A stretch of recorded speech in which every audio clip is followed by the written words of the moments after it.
Crisis binnen de VVD naar aanleiding van de nieuwe spreidingswet voor asielzoekers.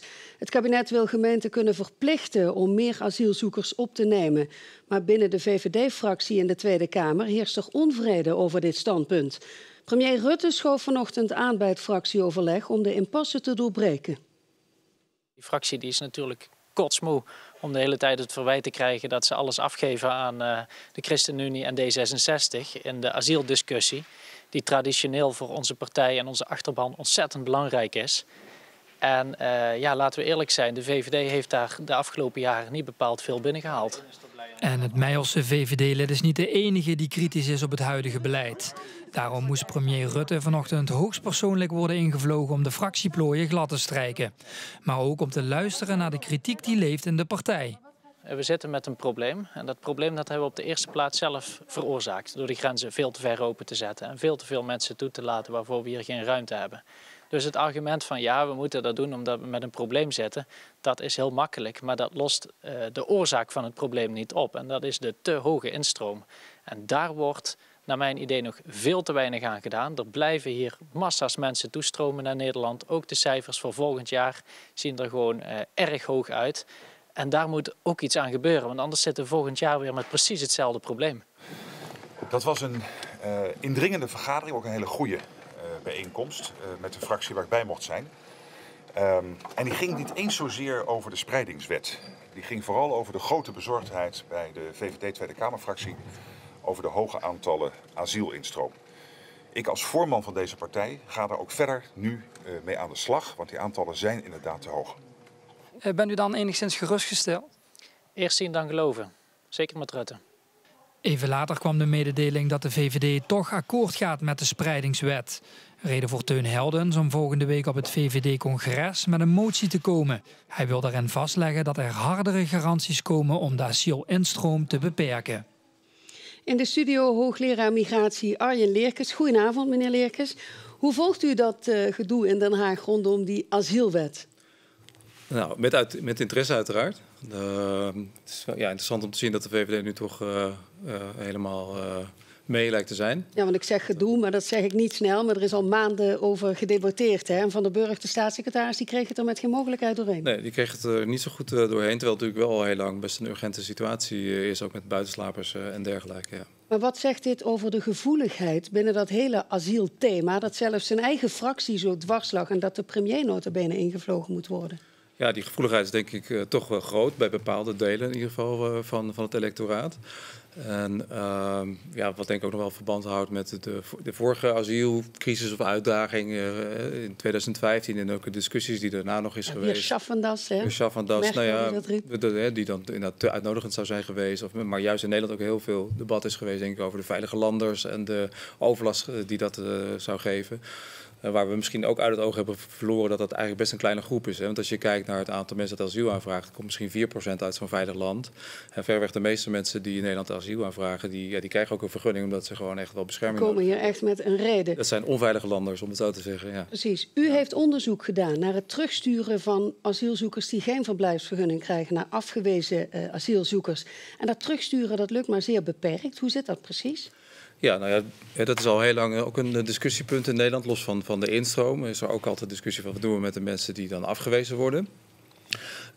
Want daarvan is toch de bedoeling dat die dan teruggaan naar een land van herkomst. Of misschien naar een ander land gaan waar ze toegang hebben. Meestal hebben ze dat niet, dus moeten ze terug naar het land van herkomst. En je ziet dat er ook al jarenlang, sinds de jaren 80, 90, beleid op gemaakt is in Nederland en andere landen. Dat het ook wel steeds beter lukt eigenlijk om dat te doen. Dat het nog steeds niet makkelijk gaat en dat het ook best wel veel inspanning kost en ook best wel duur is misschien soms. En nog steeds zie je, en uiteindelijk zie je dan de afgelopen jaren zo in Nederland dat misschien 30-40% van de afgewezen asielzoekers aantoonbaar terugkeer heet dat dan. Dus dat wil zeggen dat ze ofwel met begeleiding terugkeren of dat ze uitgezet worden. 60-70% dus niet, de overgrote meerderheid dus niet. Niet aantoonbaar, daar is dan altijd een discussie over. Gaan die dan misschien zelf, buiten alle instanties om? Dat ligt niet in de lijn der verwachting, toch? Nee, dat ligt niet echt in de lijn der verwachting. Nee. Dus we weten dat misschien een stukje, maar een heel groot deel daarvan blijft. Hè? Misschien in Nederland of in andere Europese landen. Nu is het topprioriteit, zegt Dilan Yücel, de minister van Veiligheid en Justitie, voor dit kabinet. Maar het lukt dus niet. Waar ligt dat aan, denkt u? een combinatie van redenen. Voor een belangrijk deel zie je dat mensen zelf heel vaak ook niet willen. Omdat ze heel veel geïnvesteerd hebben in die reis. Er zit ook iets paradoxaals in. Hè? Want hoe moeilijker je het eigenlijk maakt om Europa te bereiken, hoe sterker het belang wordt om dan ook hier te willen blijven. Die gevaarlijke omstandigheden inderdaad van die reis, die kennen we natuurlijk. Ja, hè? want dan denk je, moet ik hem nog een keer maken? Ja. Dat wil ik niet, dus dan blijf je toch liever hier. Plus wat natuurlijk ook wel speelt, dat mensen soms toch ook wel uit landen komen waar de omstandigheden niet ideaal zijn voor terugkeer. Ook al hebben ze volgens onze regels geen recht op bescherming. Bijvoorbeeld Afghanistan, dus dan de afgelopen jaar hebben mensen wel een vergunning gekregen. Maar jarenlang kregen de meeste mensen die uit Afghanistan kwamen, kregen geen vergunning. Omdat zij niet aan de criteria voldeden. Ja. Maar tegelijkertijd was het daarna best wel moeilijk om die mensen wel terug te laten keren. Ja, dat snap ik. Nu zijn er natuurlijk Europese afspraken gemaakt. Hè? Waar zou u voor pleiten? Want 60-70% dat uiteindelijk, waarvan niet bekend is of ze zijn teruggekeerd, is natuurlijk hoog. De minister zegt, we moeten dit kunnen veranderen. Ja. Wat zou u haar willen adviseren? Nou ja, ik denk 2 dingen. Zeg maar. Ten eerste kan je misschien op terugkeer nog best tot op zekere hoogte iets bereiken. Uit ons onderzoek komt naar voren bijvoorbeeld dat Europese terugkeerafspraken eigenlijk helemaal niet zo goed werken. Dus dat zijn afspraken die Nederland met andere EU-lidstaten maakt. Terwijl wel altijd gedacht werd dat die nou juist zo effectief zouden zijn. Maar dat kleinschaligere afspraken die mensen, die landen rechtstreeks maken, Europese landen rechtstreeks maken met herkomstlanden, dat die wel de terugkeer tot 5-10% lijken te verhogen. Dus dat zou misschien de moeite waard zijn om daar weer meer naar te kijken. Dus kleinschalige afspraken die worden beter eigenlijk nagekomen dan die afspraken in Europees verband. Precies. Inderdaad, dus terwijl eigenlijk Nederland links heeft laten liggen. En Nederland had een traditie om vooral ook met België bijvoorbeeld en met Luxemburg samen die afspraken te doen. Dat is nog steeds relatief kleinschalig. Maar dat gebeurt eigenlijk bijna niet meer. En misschien moet je daar toch weer wat meer naar kijken. Dat is 1 ding. En het andere is, denk ik, dat je kan natuurlijk de discussie hebben over hoeveel er dan uiteindelijk niet terugkeert. Maar dat er een substantiële groep is, dus toch best omvangrijke groep is die niet terugkeert, is denk ik ook best een gegeven. Dat zie je in heel veel landen. En dat is misschien niet een hele leuke politieke realiteit, maar het is wel een realiteit. Dus dat betekent toch dat je ook daar je beleid op zal moeten maken. En misschien is het ook nuttig om daar te kijken wat andere landen daarmee doen. Want is er een land waar wij dan voordeel aan zouden kunnen hebben, die het zeg maar goed doen op dat gebied? Mensen die blijven. Ja, goed, je hebt natuurlijk, goed is natuurlijk ook weer politieke keuze van wat vind je goed en wat wil je.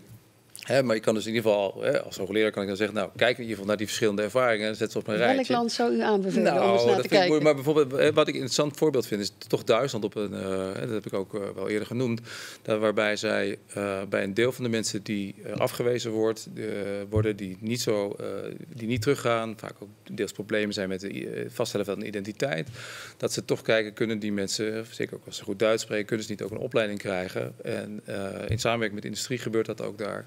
Waarbij ze doorstromen naar best wel goed werk en ook belangrijke bijdrage leveren aan de Duitse samenleving. In de huidige tijd van de enorme krapte op de arbeidsmarkt wellicht geen slecht idee. Nou ja, precies. Je zou ergens denken van, Europa heeft breinen nodig, handen nodig. Ja. Tegelijkertijd proberen we mensen zeg maar buiten de deur te houden. Je zou denken, probeer dat iets dichter bij elkaar te brengen. Ik zou toch kijken van, kan je niet de mensen die komen, die je wil laten terugkeren, kan je daar niet ook toch nog wat aan hebben? En hoe komt dit pleidooi nu terecht bij degene die uiteindelijk dat beleid maken? Nou, dat zou je dus voor een deel hem moeten vragen, denk ik. Dat begrijp ik. Ik denk dat ze dat niet direct overnemen. Omdat toch Nederland heel lang wel de discussie of de koers heeft gehad van wij moeten zo streng mogelijk zijn. Want als we dat maar doen, dan komen er minder mensen. En er wordt niet zo snel van afgeweken. Terwijl je misschien ook zou moeten kijken van hoe... is het wel echt zo dat als je selectief wat ruimtes biedt voor mensen, dat je dan gelijk zeg maar de halve wereld over je heen haalt? Dat is misschien helemaal niet zo. Maar je ziet dat daar wel heel veel op vastloopt in Nederland. De asielwet, in ieder geval verspreiding, die is er na lang soebat doorheen. En dit zal nog nieuwe debatten vergen in ieder geval. Dank voor de komst en de toelichting.